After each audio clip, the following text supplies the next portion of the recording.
Hi, Joe Glavin with City Floor Supply. Today we're going to be discussing the circular saw blade from Norton in their Clipper series.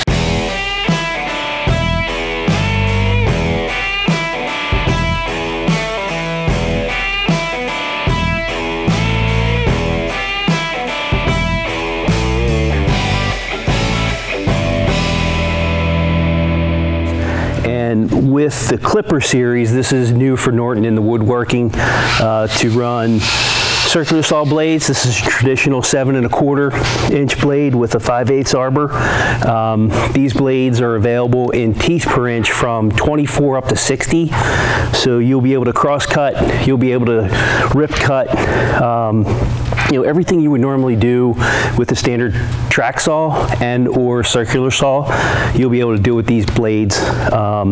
You know, reliable, good quality cut, long-lasting blade, carbide teeth. So if you have any more questions with regard to the Norton Clipper series woodworking blades, particularly the circular saw, you can give us a call at 800-737-1786 or go to the website at cityfloorsupply.com.